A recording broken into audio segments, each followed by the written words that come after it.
마태복음 61장 6절에서 11절입니다.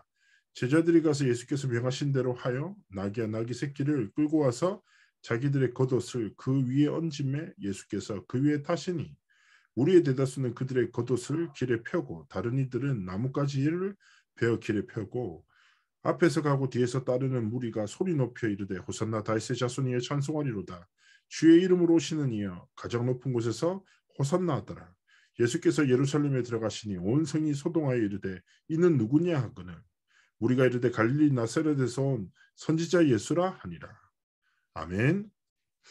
자, 오늘 우리 함께 이번에 우리에게 주신 하나님의 말씀을 가지고 함께 말씀을 나누고자 합니다. 자, 이 장면에는 예루살렘에 예수님께서 입성하시는 장면을 담고 있죠. 그래서 하나님 앞에서 우리의 삶 속에 많은 한계들이나 어려움들, 문제들을 만납니다.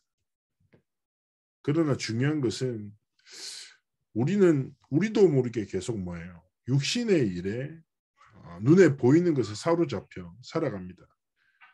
그러나 꼭 기억하십시오. 제가 자주 말씀드리죠. 눈에 보이지 않는 사단은 실제합니다. 마귀는 역사합니다. 사단의 역사와 마귀의 역사가 뭐라고요? 거짓말에 빠져서 관계를 계속 갖게 드려요. 사단이 주로 던지는 거짓말이 뭐예요? 경배의 대상을 바꾸게 하고 돌을 변화해 떡을 만들게 하고 예수님도 시험하시잖아요. 우리의 삶의 끝없는 유혹을 통해서 육신의 것에 사로잡혀 영적인 것을 상실하도 망각하고 살아가도록 끊임없이 속여요. 거짓말을 통해. 그리고 그 거짓말을 쫓아가면 결국 무엇입니까? 하나님과의 관계 상실을 만날 수밖에 없다. 이간시킨답니다. 눈에 보이지 않게 실제하는 사단의 역사였습니다. 마찬가지죠. 이 시대 속에서도 많은 세상을 제패했던 로마가 또 세계를 이끌 지성의 집단이었던 유대인들이요 무엇입니까? 전부 다 육신의 것, 물질적인 것에 완전히 사로잡혀서 하나님이 주신 그리스도의 복음을 깨닫지 못하고 영적 사실을 알지 못한 채 사단의 종이 되어 살아갈 수밖에 없도록 계속 역사합니다. 이 역사는 우리의 삶에도 동일하게 나타난다. 우리가 결국 믿고 살아가는 것이 다음 세대에 전달되는 것이죠. 그래서 우리는 다시 한번 하나님 앞에서 하나님이 주신 복음에 대해서 스스로 질문하고 발견하기로 합니다. 자, 예수님, 호산나란 말 자체가 우리를 구원하려고 주가 오셨구나. 우리의 구원자가 오셨어. 구원자 되신 예수님, 우리를 구원하소서. 이게 뭐예요? 호산나의 고백입니다. 예루살렘에 입성하실 때 많은 백성들은 예수님이 누구신지를 알고 믿음으로 그의 이름을 선포했던 것이죠. 그래서 우리는 기억해야 합니다. 그렇다면 호산나 구원의 주 되신 진짜 예수님이 누구시냐? 예수님은 하나님이십니다. 창조 때부터. 그래서 구약에 보면 하나님에 대한 대부분의 단어가 하나님을 표현하는 단어가 무엇입니까? 복수형이에요. 단수가 아니에요. 이사야서에서도 여호와의 영광이 임할 때 뭐예요? 누가 우리를 위하여 갈까? 성삼위 하나님은 영원 전부터 함께 하셨다. 그분이 누구예요? 성육신 하셨다. 성육신이 무엇입니까? 하나님, 완전한 하나님이신 그분이 완전한 사람의 몸을 입고 우리의 모든 죄와 저주와 재앙을 대속하기 위해서 오셨다. 그리고 이분이 십자가에서 영원한 저주와 재앙과 사단의 권세를 완전히 깨뜨리시고 완전한 자유함을 통해서 뭐예요? 우리를 하나님의 자녀로 삼으셨는데 그 부활하신 그리스도, 사망과 지옥과 모든 재앙의 권세를 깨뜨리신 그 예수 그리스도는 부활하셔서 지금도 우리와 함께 하시고 우리가 이 예수 이름으로 기도할 때 응답하시고 예수 이름의 권세를 사용할 때 모든 사단의 권세와 흑암의 권세를 완전히 깨뜨리신다. 그 예수 그리스도는 재림주로 오셔서 이 땅을 심판하시는 만왕의 왕 되시며 모든 주의 주가 되십니다. 만주의 주가 되신다. 하나님이시며 우리의 모든 문제를 십자가에서 해결하셨으며 부활하셔서 역사하시는 세상을 통치하시고 주관하시는 이 예수 그리스도가 누구다? 내 삶의 구주요. 내 삶의 주인 되신다. 근데 우리는 뭘 믿고 삽니까? 예수를 믿지 않고 뭐예요? 우리 눈앞에 보이는 육신의 것, 사람의 것 계속 쏘는 거예요.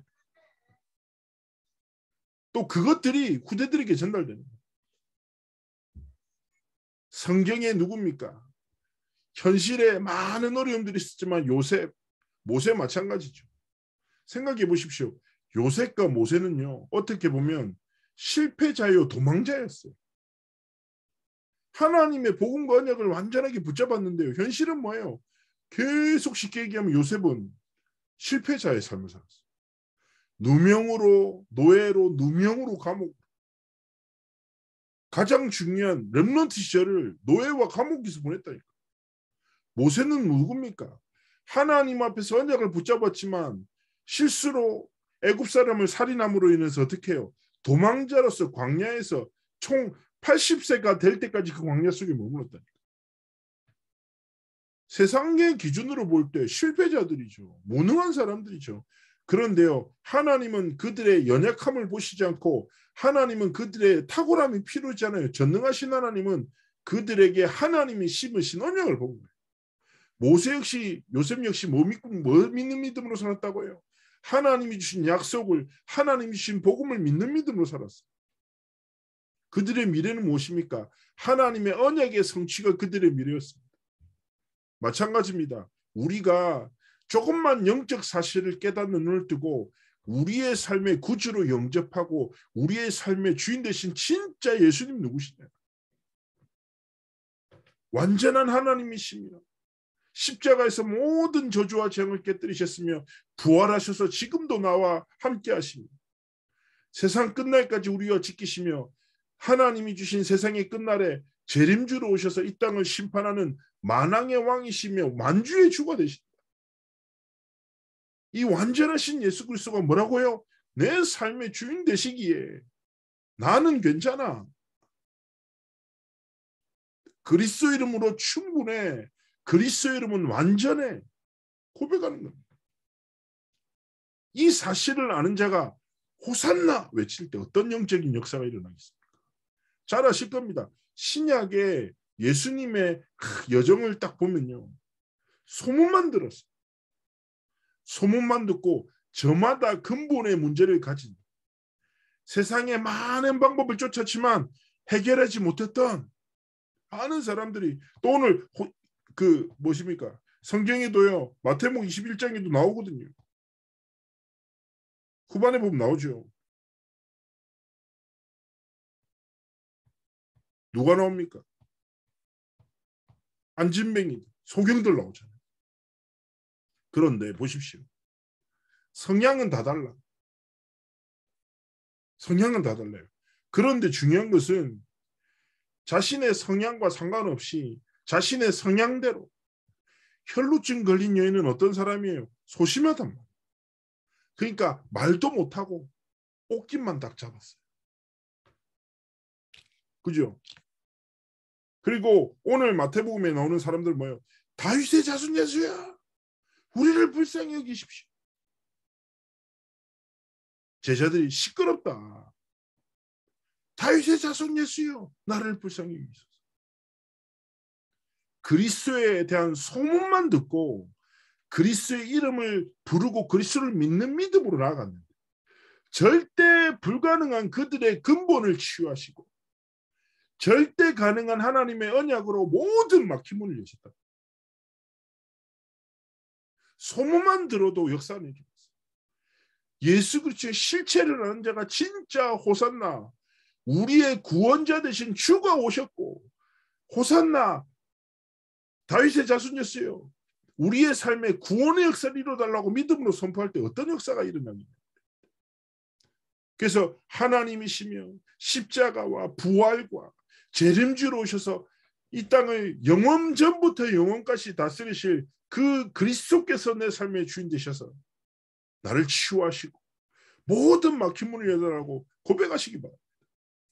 오늘 성경 장면도 생각해 보세요. 보통 아주 탁월한 말을 타고 다 입성하죠. 양탄자를 따라 걸어요. 그런데 예수님은 나귀를 타고 오신 거죠. 하나님의 방법입니다. 영적 사실을 진짜 육신적인 사실에 속지 말라고 하나님 다 임재하셨는데 이때 뭐예요? 제자들이 어떤 행동을 합니까? 겉옷을 벗고 나귀를 덮어요. 그 모습을 보자 백성들이 겉옷을 벗고 바닥에 깔고 어떤 이들은 나뭇가지를 꺾어서 바닥에 깔죠. 자, 여기서 중요한 게 뭔지 아십니까? 겉옷은 그 당시에 신분을 뜻하는 거예요. 내가 얼마나 연약해도 내가 얼마나 탁월해도 상관없다. 내 세상의 짐들, 내 모든 고민들, 갈등들, 내가 세상에서 뭐 되는 거는 다 그리스도 앞에 내려놓고 있는 모습 그대로 그리스도 앞에 나. 겉옷을 벗었다는 게 무슨 말입니까? 자신의 모든 것을 내려놓고 그리스도를 진짜 주로 고백하는 신앙의 고백과 오직의 집중성으로 들어갔다는 말입니다. 겉옷을 벗으십시오. 하나님 앞에서. 세상에서 내가 뭐 어떻다. 아니면 내 삶에 문제가 많다. 내가 너무 연약하다.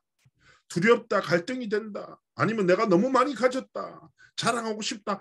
여러 가지 것들이 있겠죠. 그런 모든 겉옷들 다 벗어버리고 구원의 주 되신 재림주 되시며 만왕의 왕 만주의 주가 되신 그리스도 앞에 딱 무릎 꿇고 하나님 앞에서 우리의 삶의 첫 번째 뭐예요? 하나님이 모든 걸 주신다고. 잃어버린 호산나의 축복을 진짜 회복하도록 하나님이 부르신 거예요. 내가 가진 것이나 내게 없는 것을 거기에 갇혀 살지 말고 뭐예요? 하나님이 오늘 내게 허락하신 그 복음 딱 붙잡고 하나님 복음 안에 하나님은 나의 모든 것을 회복하셨습니다. 그리고 복음을 통해 하나님은 내게 모든 것을 주십니다. 오직 복음 속으로 들어가는 은혜를 주십시오. 필요를 따라 살지 않고 하나님이 필요로 하시는 삶과 길을 걸어가겠습니다. 내가 가진 것이 아니라 하나님이 주신 것으로 내 삶의 여정을 걸어가겠습니다. 하나님이 주신 것을 통해 모든 것을 회복하도록 성령으로 했어요. 렘넌트 7명의 삶이 그랬습니다. 초대교회 삶이 그랬습니다. 호산나의 복음만 회복하고 겉옷을 벗고 그리스도의 완전함을 고백하며 무릎으로 나갈 때 하나님은 모든 것을 채우십니다.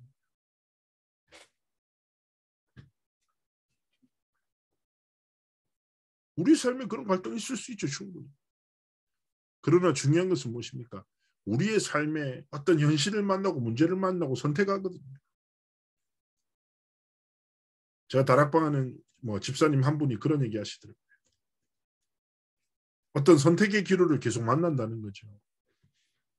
참 어렵대요. 자기도 모르게 본능적으로 다 자신의 지식과 경험을 의지하는데 하나님의 뜻대로 살고 싶은데 그게 쉽지 않다고 저한테 막 얘기하더라고요.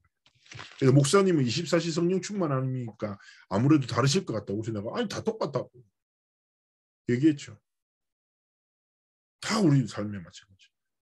근데 중요한 건 뭐라고? 제가 그 집사님한테 얘기했어요. 집사님, 뭔가 대단한 헌신과 결단을 생각하지 마시고 하나님 앞에 순간을 지키는 믿음의 선택과 믿음의 고백 속으로 들어가십시오. 이것만 하면 됩니다. 갈등을 만날 때, 도전을 할 때, 이익과 손해의 기로 앞에서 2부 말씀의 제목만 기억하면 돼요. 나는 하나님이 원하시는 성전이야. 하나님이 원하시는 제자예요. 하나님이 주신 것으로 어떤 선택을, 어떤 고백을, 어떤 행동을 하기 원하십니까? 하나님이 주시는 모든 것으로 모든 것을 행할 것입니다. 나에게 성령을 주세요. 승리합니다. 우리의 순간과 선택을 하는 게 들이죠. 영적 상태 흐름이 뒤바뀌어요. 두 번째 무엇입니까? 능력 없죠. 그런데 하나님이 전능하시죠. 그래서 호산나의 축복을 이어갈 자에게 하나님은 세계를 변화시키는 능력을 주십니다. 사도행전 1장 8절이 뭐라고 합니까? 오직 성령이 너에게 임하시면 권능을 받고, 어떤 권능요? 땅끝까지 이르러 증인될 권능을 하나님이 약속하셨고 허락하신다.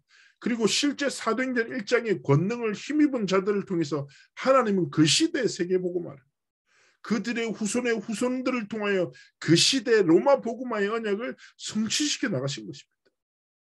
어려운 문제, 갈등이 옵니다. 모든 사람에게 마찬가지예요. 우리한테만 있는 게 아니에요. 어려움과 갈등과 문제는요. 쟤도 있고 얘도 있고 다 있다니까. 근데 중요한 건 뭐예요? 대부분 사람들이 어려움 오면 어려움 속으로 들어가고, 문제가 오면 문제를 해결하기 위해서 몸부림치고, 갈등 오면 갈등에 빠져서 낙심한단 말이에요. 우리는 어려움이 와도, 문제가 들어와도, 갈등이 들어와도 어디 속으로요? 하나님이 주신 축복 속으로 결국 들어가. 하나님 앞에서 우리의 삶이 진짜 이 길을 걸어요. 전능하신 하나님이 세상을 변화시킬 증인의 권능을 우리 삶에 주시기 때문에, 그 힘으로 어려움 속에 있는 하나님의 계획을, 문제 속에서 하나님이 원하시는 갱신을, 갈등 속에 있는 하나님의 중요한 뜻과 계획을 바라보고 복음 누리는 행복 속으로 들어가는 거죠. 아실 것입니다. 진짜 가진 자는 다릅니다. 가진 자의 여유, 무슨 말인지 알죠? 진짜 가진 사람은 여유로워요. 그 얘기 하더라고요. 그 뷔페를 사람들이 가잖아요. 뭐 잘 가고 안 가기도 하지만, 가진 자와 못 가진 자의 뷔페를 대하는 태도가 다르다. 가진 자들은요, 뷔페 딱 가면 그냥 음식을 두루두루 맛보면서 즐기면서 대한다는 거예요. 그런데 가지지 못한 자의 뷔페 태도는 본전을 뽑아야 된다. 비싼 것만 많이 먹어야 된다. 이런 생각이 빠져요. 저는 생각해보니까 저는 둘 다 약간 다 있는 것 같아요. 그렇잖아요. 보세요. 육신적으로 가진 사람들은 달라요. 배운 사람들은 다르다고 말하죠. 근데 훨씬 더 중요한 건 뭐예요? 영적인. 진짜 하나님의 능력을 아는 자, 하나님이 주신 권능을 누린 자는 다릅니다. 우리의 삶에 복음 가진 자의 여유, 기도의 비밀을 가진 자의 여유가 있어야 돼요. 흔들리지 않아요. 자, 세 번째 무엇입니까? 멸망이 와도 안 망하는 응답이 누구에게 있습니까? 이 축복을 전달할 자에게. 가장 중요한 복이 무엇입니까? 하나님 앞에서 우리가 소유할 수 있는 건 없죠. 그죠? 다 내 소유가 영원하지 않지 않습니까? 우리가 죽음을 만나는 순간 우리 소유는 여러 가지 방향으로 사라지기 마련입니다. 그렇다면 우리가 일생을 두고 무엇을 남기며 하나님이 주신 후대들에게 무엇을 전달하기 원하십니까? 결국이에요. 호산나의 축복을 회복하고 호산나의 축복을 누리고 이 축복이 전달되는 거예요. 구원자 되신 그리스도의 참된 비밀을 누리고 그 행복 속에서 삶을 지켜나가고 이 복음을 237 나라와 다음 세대에 전달하는 사명 감당할 때 하나님은 그의 길과 삶을 통하여 하나님의 뜻과 하나님의 계획을 성취하시는 거죠. 하나님은요, 바울을 통해 로마서 16장에 이렇게 말씀합니다. 영세전에 감추어졌던 것, 세세 무궁토록 영광 돌릴 것을 하나님이 우리에게 주셨다. 그게 무엇입니까? 나의 복음이라는 거죠. 하나님 앞에서 우리가 무엇입니까? 결국 다른 것이 아니라 영적 사실, 하나님이 내게 주신 것을 분명히 기억하며 예수가 누구신지 분명히 알고 예수 그리스도의 참된 비밀과 그 축복을 날마다 누리며 뭐예요? 이 축복을 회복하고 이 축복으로 삶을 이어나가며 이 축복을 다음 세대와 현장에 전달하고 증거하는 삶과 길을 걸어가기 원하시는 거죠. 호랑이는 죽어서 가족을 남기고 사람은 죽어서 이름을 남긴다면 우리는 무엇입니까? 전도자기에 하나님 앞에서 복음과 제자를 남기는 하나님 앞에 삶과 길을 걸어가기 원하시는 거죠. 어떻게 그리할 수 있습니까? 아주 간단합니다. 내가 그 길을 걸으면 그 길을 걸어갈 후대들을 하나님 열어가시는 거예요. 어떻게 하면 70운동의 가치를 다음 세대에 전달합니까? 237 치유 서밋의 언약의 여정을 어떻게 전달합니까? 내가 그 길 속에 있습니다. 하나님 역사하십니다. 그래서 정말 하나님 앞에서 믿음으로 속지 마시고 하나님 앞에서 정말 증인의 길을 걸어가시길 주 예수님 축복합니다. 자, 그러면서 결론입니다. 2부 말씀을 조금만 생각해 보셨으면 좋겠어요. 주께서 원하시는 성전이라는 제목 주셨죠. 제 마음속에 있는 말 성경 중에 갈라디아서 1장 10절이 있습니다. 내가 사람에게 좋게 하려 하나님께 좋게 하려. 내가 사람의 기쁨을 구하는 자였더라면 난 그리스도의 종이 아니야. 근데 우리는 세상 속에서 사람 앞에서 내가 누구인지가 너무 중요한 것 같아요. 제가 아는 랩런트는 얘가 좀 외모에 대한 상처가 많아요. 그래서 사람들이 나를 어떻게 보는지가 너무 중요해서 계속 성형수술에 하다 고쳤다. 저한테 이뻐질 거라고 내가 맨날 얘기해줬어요. 넌 이뻐. 자체가 하나님 주신 걸작품이야. 너 너무 이뻐. 해도 아니라는 거예요. 목사님. 그런 말 하지 말아요. 그게 랩런트를 살리는 말이 아니라 객관적으로 얘기해줘. 객관적으로 이쁜다.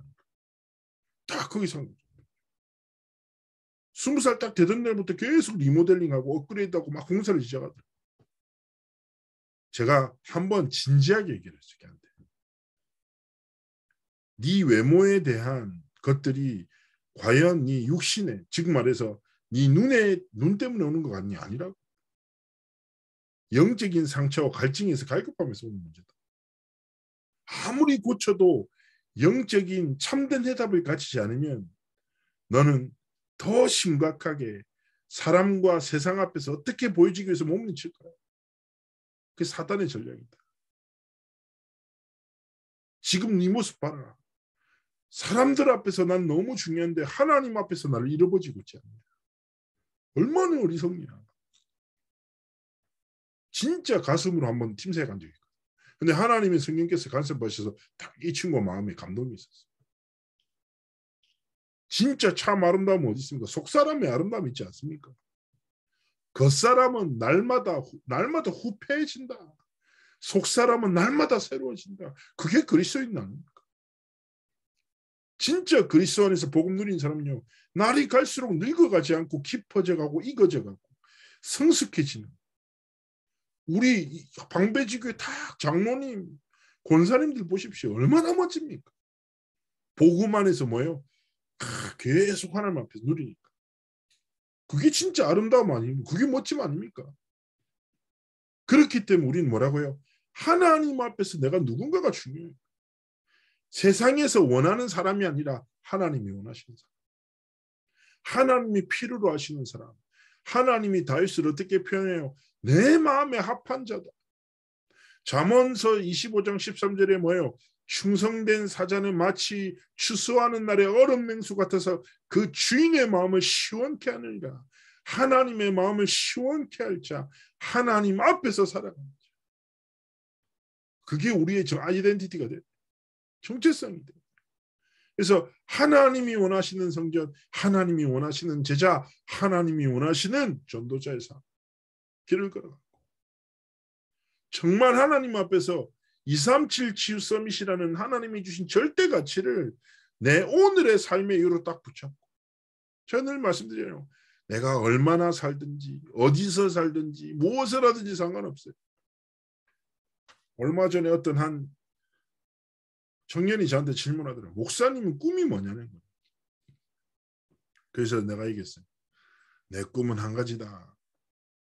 어디 있어도 무엇을 해도 상관없다. 잠언서 얘기했거든요. 주여 71편에서 내가 늙어 백발이 될 때도 나를 버리지 마시고. 이 잠언의 71편의 고백이 뭡니까? 하나님 내 죽는 날까지 하나님 날 사용하여 주소서.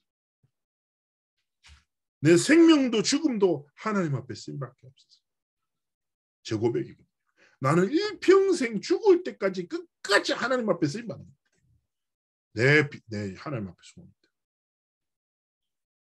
거룩한 욕심 가지시고 정말 호산나의 축복을 누리며 하나님이 원하시는 삶과 길을 걸어.